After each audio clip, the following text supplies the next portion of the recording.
Alors plongeons directement au cœur d'une véritable révolution scientifique. Imaginons un instant une technologie si puissante qu'elle tourne à plein régime dans plus de 10 000 laboratoires, et ce, à travers 115 pays. Cette technologie redéfinit fondamentalement tout ce qu'on croyait savoir sur la recherche en oncologie. C'est le séquençage de nouvelle génération, souvent abrégé NGS. Et au cours de ce décryptage de niveau universitaire, nous allons disséquer exactement comment ce fameux NGS permet d'explorer simultanément ce qu'on appelle les cisomes biologiques, dans le but ultime de percer les mystères des tumeurs les plus complexes. Face à un tel défi médical, une question fondamentale s'impose d'emblée. Pourquoi, après tant d'années de recherche, le cancer échappe-t-il si obstinément aux explications simples ? On a longtemps cherché le facteur unique, la mutation isolée, mais en réalité, c'est beaucoup plus compliqué que ça. Une tumeur, ce n'est pas juste une masse inerte de cellules qui ont muté. C'est un écosystème ultra dynamique avec de multiples niveaux d'interaction qui nécessitent impérativement une caractérisation multidimensionnelle. Bref, pour comprendre la maladie, il faut analyser tout son monde, sous toutes ses coutures. Voici d'ailleurs le parcours de notre exploration. On va d'abord poser les bases de ce fameux écosystème complexe. Ensuite, on descendra au niveau de l'ADN avec le génome et l'épigénome pour remonter vers le transcriptome et le protéome. Après ça, on regardera l'environnement externe avec l'immunome et le microbiome avant de tout réunir avec la multiomique. Démarrons tout de suite avec cette notion essentielle, le cancer vu comme un écosystème complexe, la véritable fondation de l'oncologie moderne. Pour bien comprendre, il faut s'imaginer 6 lentilles d'observation différentes, les 6 omes, de la structure intime de l'ADN avec le génome jusqu'aux populations de bactéries qui habitent la tumeur avec le microbiome. Chaque couche apporte une pièce vitale au puzzle.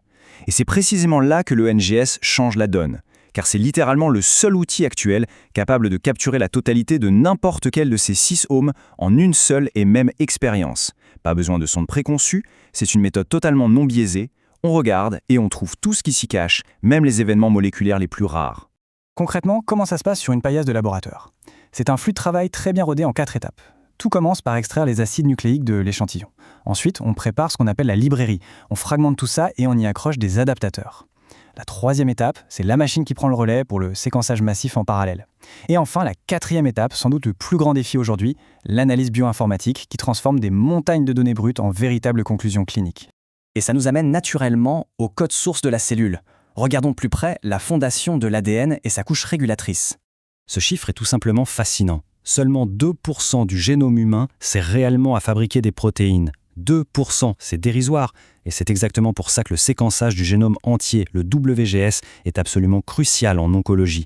Si on se limite aux régions codantes, on passe à côté de 98% de l'ADN. Or, c'est justement là, dans cette immense zone non codante, que se cachent des mutations silencieuses ou même des sites où des virus cancérigènes aiment s'insérer. Du coup, on a 2 grandes stratégies en laboratoire. D'un côté, le séquençage du génome entier, ou WGS. C'est l'approche ultime, sans aucun point aveugle, idéale pour la découverte fondamentale. De l'autre côté, on a le séquençage de l'exome entier, ou WES. Lui, il est ultra ciblé sur ces fameux 2%. L'avantage, c'est beaucoup plus économique et hyper efficace pour détecter rapidement des variants cliniques pertinents, à partir d'une simple prise de sang par exemple, le tout avec un volume de données bien plus facile à gérer.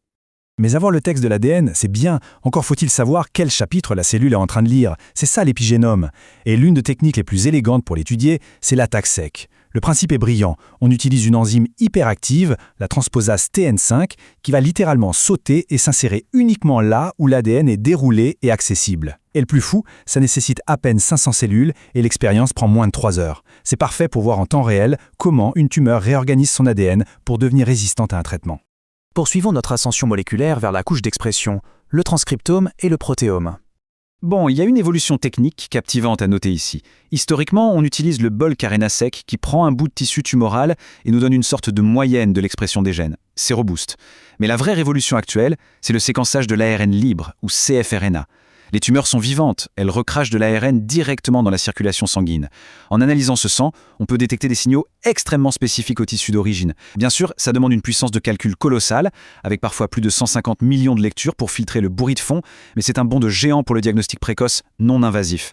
Cela dit, il ne faut surtout pas enterrer le bulk RNA-seq classique qui reste une véritable bête de somme en oncologie. Pourquoi ? Parce qu'il est redoutable pour trier le bon grain de livret, c'est-à-dire distinguer les mutations motrices, qui poussent vraiment le cancer, des simples mutations passagères. Il permet de pointer directement du doigt les voies cellulaires qu'on va pouvoir attaquer avec des médicaments. Et détail crucial pour les chercheurs, il fonctionne à merveille même sur des échantillons d'archives très dégradés, comme les tissus fixés au formol. Évidemment, l'ARN n'est qu'un plan de construction. Les véritables ouvrières de la cellule, ce sont les protéines. Comment les relier à notre séquenceur d'ADN? Grâce à des prouesses technologiques comme le test Olink PEA. C'est astucieux. On utilise 2 anticorps qui ciblent une protéine et chacun porte un petit bout d'ADN. Quand ils se rencontrent sur la protéine, les 2 bouts d'ADN fusionnent pour créer un code-barre unique, lisible par le séquenceur. Résultat, on peut repérer jusqu'à 5400 protéines différentes en même temps à partir d'une goutte de sérum microscopique. Élargissons maintenant la focale vers l'extérieur de la cellule tumorale, le micro-environnement, avec l'immunome et le microbiome. Il ne faut pas oublier l'armée de notre corps, le système immunitaire. Et l'arme de pointe ici, c'est le séquençage des récepteurs des cellules T, les fameux TCR. Ces récepteurs, c'est ce qui permet à nos cellules immunitaires de reconnaître l'ennemi. En séquençant des régions très spécifiques de ces récepteurs, avec à peine 25 nanogrammes d'ARN, on obtient une vision hyper claire des bataillons immunitaires qui sont déployés. C'est le prérequis absolu aujourd'hui si on veut concevoir des vaccins thérapeutiques sur mesure contre le cancer. Mais attendez, il y a un autre acteur inattendu dans l'écosystème, les bactéries, autant dans l'intestin qu'à l'intérieur même de la tumeur. C'est là qu'intervient la métagénomique shotgun. Au lieu de chercher une bactérie précise, on séquence littéralement tout l'ADN microbien présent. Ça nous donne le catalogue complet des espèces, mais surtout ça nous dit ce qu'elles fabriquent activement. Et on réalise aujourd'hui que ces bactéries produisent des molécules qui peuvent booster ou, à l'inverse, saboter l'efficacité de nos immunothérapies. C'est un changement de paradigme fascinant. Ce qui nous mène tout droit à notre dernière étape, la synthèse absolue, l'intégration par la multiomique. Le secret ici, c'est la résolution. L'analyse classique en vrac, c'est un peu comme goûter un smoothie. On a la saveur générale, ce qui est très pratique et économique. Mais une tumeur, c'est un chaos hétérogène. L'analyse unicellulaire ou single cell, c'est comme isoler chaque fruit du smoothie. On étudie les composants cellule par cellule. C'est l'unique moyen de débusquer la fameuse cellule résistante, celle qui va causer une rechute et qui passait totalement inaperçue au milieu des millions d'autres. Et les technologies deviennent de plus en plus folles pour y arriver. Prenons le CITESEC. Toujours avec ces fameux anticorps à code-barre, cette technique permet de mesurer dans une seule et même cellule à la fois son ARN et les protéines qu'elle porte à sa surface. On n'a plus besoin de deviner ou de faire des corrélations approximatives entre différentes expériences, on lit l'intégralité du comportement cellulaire en une seule passe. Il restait cependant un dernier mur à franchir. Quand on isole des cellules individuelles, on détruit l'architecture du tissu. On ne sait plus qui était à côté de qui. La solution ? Le séquençage spatial. Des plateformes avant-gardistes permettent maintenant de lire l'expression de dizaines de milliers de gènes, mais directement sur une coupe de tissu intacte, comme sur une carte géographique. On peut observer physiquement les face-à-face entre une cellule tumorale et un lymphocyte sans rien désorganiser. Imaginez la puissance de cette approche globale. En mariant le séquençage spatial, l'unicellulaire et l'analyse des cysomes, on lève le voile sur les mystères les plus persistants de la maladie. On comprend enfin pourquoi une thérapie échoue soudainement, comment le paysage épigénétique fluctue d'une cellule voisine à l'autre, et on découvre des biomarqueurs d'une précision chirurgicale pour les patients qui ne répondaient pas au traitement standard. S'il faut retenir un message de cette exploration, c'est que la vérité ne se trouve jamais dans une seule dimension. Le grand défi de la recherche moderne, c'est de faire dialoguer tous ces niveaux d'information. Combiner le génome, le protéome, le microbiome, c'est cette vision holistique et intégrée qui permet de transformer une biologie jusqu'ici fragmentée en une véritable maîtrise systémique de l'oncologie. Terminons sur cette perspective vertigineuse. Le jour où l'analyse simultanée de ces cysomes sera la routine dans chaque clinique, à quoi ressemblera le soin apporté aux patients? On se dirige tout droit vers une médecine de précision absolue, où le traitement sera taillé sur mesure non pas pour un type de cancer générique, mais pour l'écosystème unique et singulier de chaque tumeur. L'ère de la multiomique vient tout juste de s'ouvrir, et elle promet de tout changer. Merci d'avoir partagé ce décryptage avec nous.